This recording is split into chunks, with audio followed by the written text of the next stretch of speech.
Hi, ladies. This is Tina Hall, life and mindset coach, guided meditation leader, and intuitive healer. So I've promised you an accompanying video in regards to this self-care worksheet, and it's to help you change how toxic people can affect you. I realized that there's more detail that was probably required, even though there's a list of things you can do. They are simple in the information, but not always easy. So I just wanted to give a little more insight to what I'm talking about. So loving yourself on all levels is, of course, widespread. This is part of loving yourself when you take care of yourself. So it's important for us to make sure that we are doing things that are the best for us and not putting ourselves last on the list, which most women do, and which leads to us feeling bitter, angry, pissed off, depleted, and oftentimes even, resentful, lots of things. So it's important for us to understand that in order for us not to feel that way, then we have to be in alignment. And you know you're out of alignment if you're feeling all those things. So how does that look? It might be as simple as saying no. It could be as simple as going for a walk because you want to and you need to. It could be as simple as buying flowers for yourself. It could be as complicated as putting boundaries and standards and doing all the other things that are on this list. So there's many levels and there's many layers. And what I can share with you is that they're all important, and they are, again, not necessarily an overnight thing. It could be it's going to be a habit that you're going to have to create for yourself. So I just really wanted to make that clear, because a lot of them are words and you could be saying, yeah, I understand, I get that, but it's not as easy as it sounds. So number 2 is raising your energetic frequency and vibrations, so you're less likely to attract another toxic person or reduce the chances of that. So energetics are our vibration, it's our frequency. And when we are on a low vibration and a low frequency, if we're feeling depressed, feeling overwhelmed, feeling sad, not worthy, not good enough, those kinds of feelings, then we're going to attract other people who are also on that same plane. And so we need to understand that law of attraction is all part of this. So if you want to be around high vibe people, you're going to attract those people when you're in the high vibe state. You're not going to attract them before, because you're not on the same energetic frequency. It's just like a radio dial. So if you're tuning in to 97.8, whatever it is, then you're going to hear that frequency, the radio waves, and the channel. If you're a little off of that, then you're going to get some static. So you might be close, but you're not quite there. So that's when some low vibe people may come in, or circumstances. But once you're on that dial, that's when manifestation in a positive way can happen, because we're manifesting all the time. We manifest the life we've created already. So now it's time to switch that so that we can get what we want and be happier and healthier human beings. So obviously, if you're in that state already, then continue doing that. Having a perspective shift and seeing them as unhealthy people. So this was really important for me. Once I realized that my ex is unhealthy and there's something, quote unquote, wrong with him, then it made a big difference for me, because then I was able to shift my perspective and not take things as personal. I'm human, so it's not always 100%. If he catches me off guard, or if he tries to manipulate me in a circumstance, or put me at threatening me and stuff like that, obviously I'm going to be less likely to not respond. But generally speaking, I just look at him now and either shake my head, maybe even chuckle a little bit to myself, or at the very least allow it to just kind of roll off me and not take it personally, because he's out of control. He's feeling out of his power, and being in my power means it does not affect me. It does not shift my mood. It doesn't shift who I am being and who I choose to be. So this is a big factor. I made a decision when we separated 2.5 years ago that even though we have to live together in the same space, he lives in an apartment on the main floor and the girls and I live in the main house, we still have interaction. And I made a decision. I wasn't going to be angry and bitter and hateful towards him like he has been with me. I choose not to be that way. So you can choose it too if you want to. Okay. Shifting your focus on you and those that love you and respect you and support you.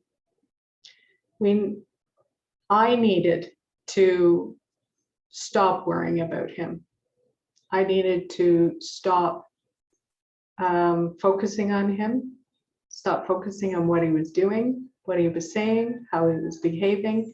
I needed to shift my focus onto me. Loving me, what do I want? What do I desire? What fills me up?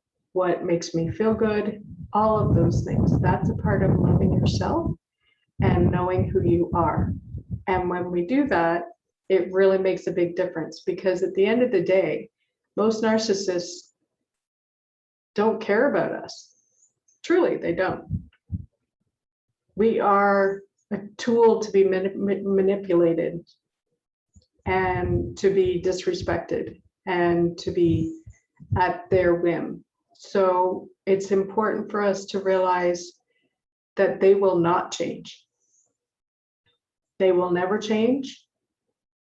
Less likely to change, let's put it that way. And it depends on the spectrum of narcissists. There's many different ones. And my husband's never been diagnosed, ex-husband, but he has narcissistic tendencies and he's really good at gaslighting. So just be aware that if you shift your focus on you, you're going to be happier and healthier. And what they do and what they say will not matter as much. Protect your energy. And what I mean by that, so when they come at you, and it's not just them, but anybody else who are negative around you, then you can literally close your eyes. You can put a bubble around you, shape of some sort, maybe a pyramid or a cylinder, whatever you're seeing, sensing, or feeling. And you're just taking some deep breaths and you're envisioning this shape around you. It could have multiple shapes. It could have swords or knives in it.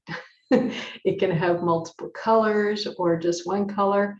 And you set the intention that this shape or shapes will be only allowing love and light in and love and light out, and everything else is deflected away from you. So when you are set into this situation and you feel that, then you are in control. You have the power, because it just bounces off of you. So number 6, if you know you're going to be interacting with them, then you can visualize how you would like the interaction to go. So you know the saying, you leave one situation and you take you with you. So if we don't heal, if we don't make changes, if we don't grow and evolve, then it's possible that we will attract another person with similar personalities because we have not taken the opportunity to make the changes that we've needed to do. People are mirrors for us. They're an opportunity for us to look at ourselves and grow. And with all of the stuff that I have gone through with my ex, I can honestly say I wrote a post this morning on my personal page. And at the end, there was a lot of gratitude for the experience, because if it wasn't for him, I wouldn't have been pushed to grow and change. If it wasn't for him, I wouldn't have looked to love myself and put myself as a priority. If it wasn't for him, I wouldn't have set boundaries and raised my standards. If it wasn't for him and the interaction, I wouldn't be helping other women do this. So there's reasons why it happened. If you have a perspective that everything happens for you, then you can see things as a gift. Every interaction, every relationship is an opportunity to learn about us, or how we manage, how we deal with things, and how we behave. Number 7, if you can avoid interaction with them, then do. Block them on absolutely everything. I had forgotten that my ex had a Facebook page, and I'm even the one who said it, funnily enough. But I think my daughters had set one up while they were in Florida for 6 months. And I am not one to dwell on negative. I sat, and I can be feeling low, but I'm not going to stay in it.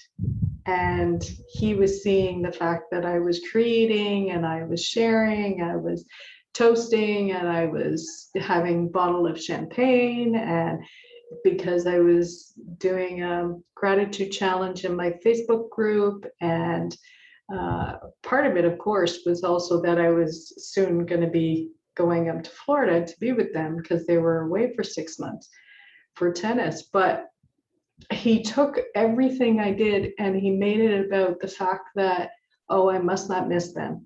I must not be sad because I'm not with them. I guess he was expecting me to curl up and just be sad. And honestly, for the first year, when they went away for 6 months, it was challenging because I did miss them that much. But I didn't allow it to take me off my course. So they are not going to like what they see, and you are not going to like what you see. So again, shifting your focus off of them and onto you, and block them on everything. Do not worry about the next woman that they get involved with. It's her problem, not yours. It's not your job to save her. It's not your job to tell her, because she's not going to hear it. She won't. And it's just going to bring you back into his life. And why? You don't need that aggravation. You got out. Congratulations. Stay there. So depending on where you are in your healing, then you know without a doubt it's not about you, it's about them. They are the unhealthy people, and they're not capable of change, so do not expect them to. I was married for 23 years, together for 25 with my ex. And I look back now and some journaling that I did over the years, and all of the posts, at least for the last 10, 15 years, say that I wish that there would be more respect, more kindness, happiness, and healthier relationship. And I didn't want to see it. There was some societal programming and some religious programming on around marriage and being in the marriage forever and death to us part and all that kind of thing. And I had to eventually say, enough is enough. I'm not going to tolerate this anymore. And we're done. I had to, for my sake, honest to God, and for my girls' sake. They may not see it now, but they will appreciate it, I think, somewhere down the road. Sorry, I just had some hummus and it's reacted. Number 9, forgiveness is about you and for you.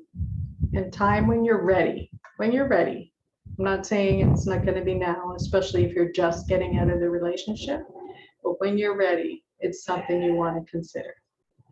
Because we hold resentment, we hold the bitterness, the anger. I did it for about a year or so, and it was eating me up. And I was losing my hair, and I was just not sleeping properly. I was unhealthy. And he didn't have a thought in his mind about any of what he was causing me. So I had to realize that it's not about him, it's about me.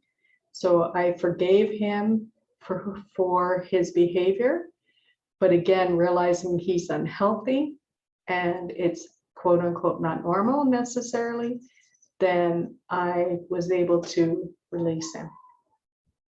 Number 10. Heal yourself by giving yourself space and time away from them. Give back to you. Question all the mind chatter that comes up, especially if they're coming from the toxic person. Do not believe everything you tell yourself. So in doing this work, even before we separated, I was doing a lot of mindset work and understanding the law of attraction and the way our thinking is and our emotions and all of that stuff. And honestly, the mind chatter that was coming up for me was a lot of doubt, not trusting myself, questioning everything, because he used to question me all the time and not trust me. I would say one thing and he would then question me, even though I've been doing it for a long time and I knew the answer, but because he questioned me, I then doubted myself. So healing is something that we have to do, but question everything you think is truth, because it's probably not. And what I do is if something comes up in my head, it's ego, or it's the old stories and beliefs that you've heard over and over again. And then I just ask myself as an observer with no judgment, is it true? And it's probably not. Who is it coming from? Where is it coming from? And once you do that and you get into the habit of doing that, those mind chatter moments will quiet and soften. You'll still have stuff that's going to run in the background, but it's not going to be as loud and distracting or eat away at your confidence as much. Number 11, codependency is common amongst those of us that are in these kind of relationships. It's our job not to rely on outside people, places, circumstances for validation or for love or for acceptance or feeling worthy or good enough. No one, in my opinion, is going to do that for us, except for us. So what I have come to realize is that unconditional love, for most part, is not something that exists on a regular basis. Even friends have expectations on us and have us in some kind of a box where we should or could act or be a certain way. So it's important for us to realize that unconditional love comes from God's source, your higher power, and your soul self, and you, if you're willing to allow yourself that kind of love. but no one else is going to give it to you. You will be disappointed. You will feel all these things still by putting your dependence, that's why it's called codependence, on outside circumstances, people or places or things. Gaslighting, it's a real thing. And narcissists will manipulate you any way they can, even with your children. So all of the above will help you manage better. A lot of the empath groups that I've been in, or narcissistic groups that I've been in, a lot of women are getting caught up in the new girlfriends, and they're being manipulated because there's many women, unfortunately, it seems, that are unhealthy in their love of self. And we look for outside love, validation, acceptance, feeling worthy and feeling good enough, again, like I said, from other people. And when that happens, they can easily manipulate us. My ex-husband, I remember at the beginning of our marriage, we had a big fight.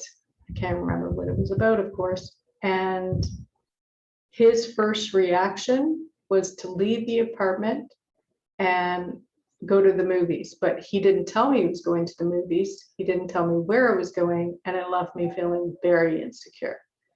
And also that we were done, because my parents' relationship showed me that when they fought, it meant that they didn't like each other, they didn't love each other, that they were not together anymore. So it triggered me a lot. And so on some level, I now see that he knew that, and he knew that that would hurt me on a deep level.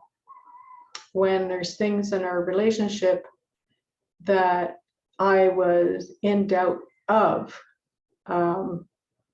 either my relationship with him, my relationship with the girls, he would always make me feel like I was in the wrong, like that I was the person, I wasn't a very good person, I wasn't a good mother, I wasn't a good wife, I wasn't a good anything.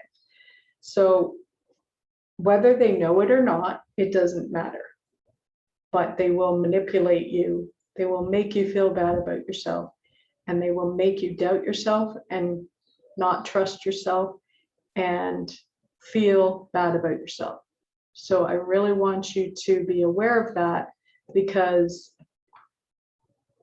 awareness is key, and it's important for us to then understand that it's not true. None of those things is true.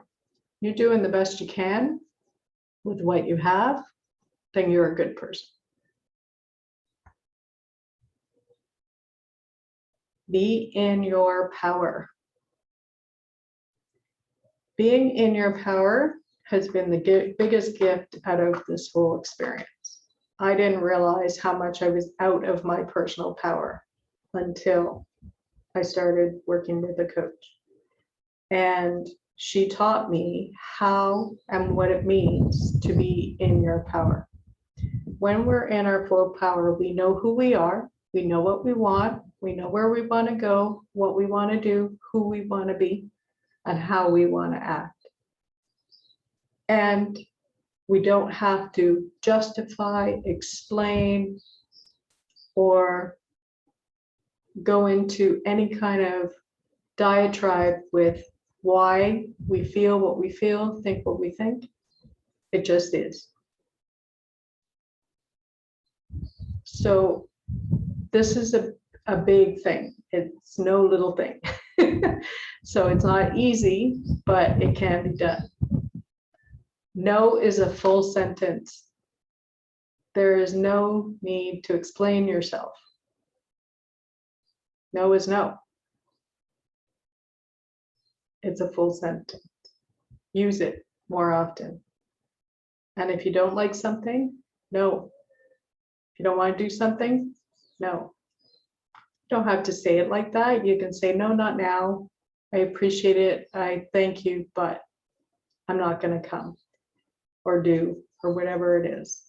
So you can be kind about it, but if you don't want to do it, then don't, because you're not honoring yourself when that happens.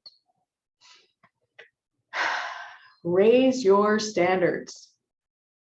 Now, when I first heard about this, the standards and the boundaries, I had to go on a quest to look up this information because for some reason I didn't have any comprehension about what those meant. They were words, but I didn't understand them to the depth that I needed to understand them to make the changes that I need to make. So raising my standards was both of them actually, 14 and 15. Well, 13, 14, and 15 were my biggest shifts and changes. Raising my standards. So I no longer tolerate certain behaviors. And that's also part of your boundaries. So you can have unhealthy boundaries, you can have healthy boundaries. And what's the other one? I did this in my group the other day. There were 3 different kinds of boundaries. So you're kind of a wishy-washy boundary, you kind of sometimes and you kind of not sometimes. So it's important for us to be in creating healthy boundaries. So when we say no, we mean no. We don't turn around and then go, oh, okay, I'll do it anyway. That's not a healthy boundary. If you say no, mean no. You might have to breathe through it. You might have to console yourself through it. You might have to call a friend and have them reinforce that what you did was a good thing. Because sometimes it feels awkward because we're not used to saying no to people. We're used to doing and overdoing and overgiving and overcaring. And the reality is it's not helpful and it's not healthy for us because we're looking for validation again. We're looking for acceptance or feeling worthy or good enough because we don't want to upset people and hurt people. And we get our significance sometimes from overdoing and overcaring and overgiving. So just be aware of that. So standards are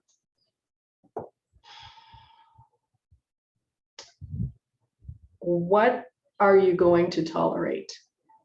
And where does that actually stop and start? Where is that line? And it's not that much different from boundaries, but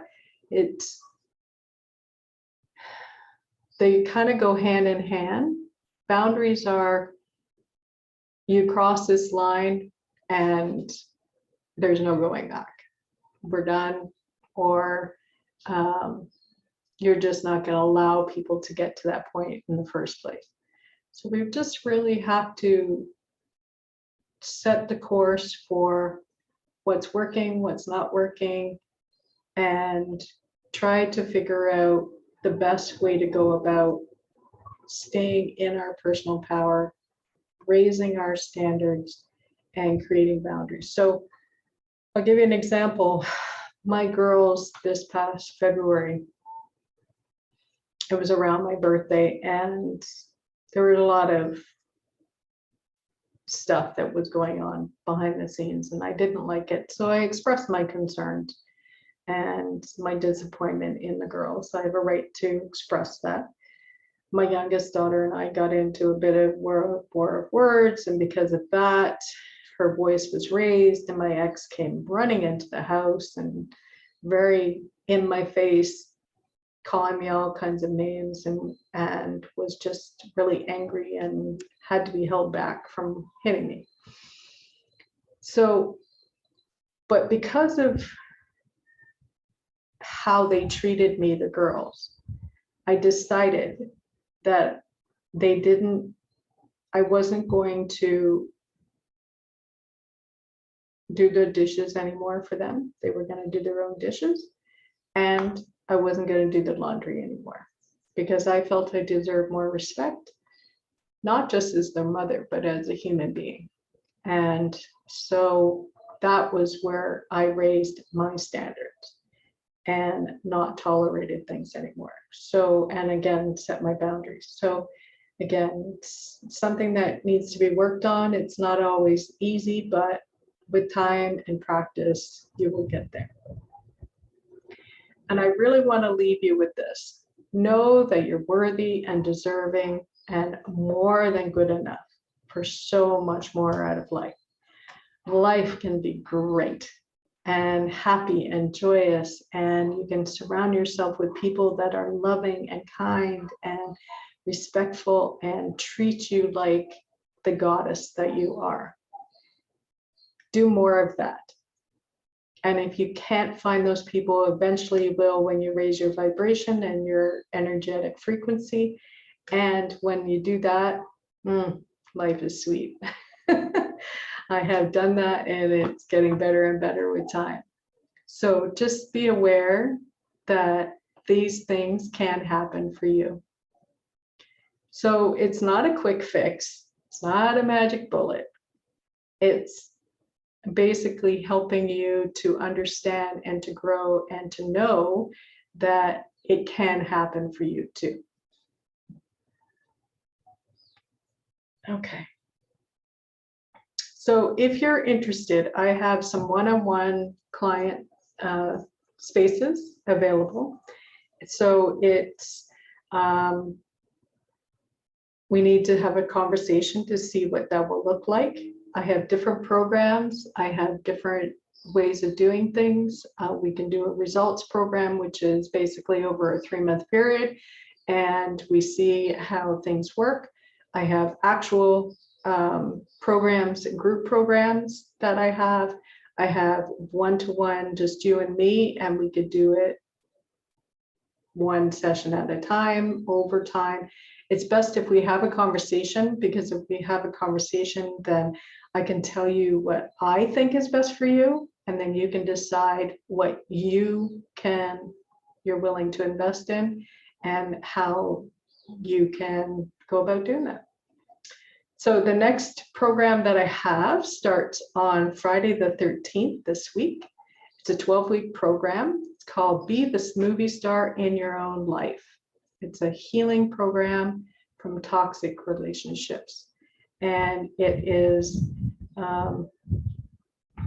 2 sessions a week. One will be an energetic healing, and the other is coaching call to help you go through what you've experienced in that week, because things will come up, either circumstances or situations with the ex or within yourself, and ego will rise and tell you that you've got all these doubts and fears and worries coming up, and then we help clear it on the next session.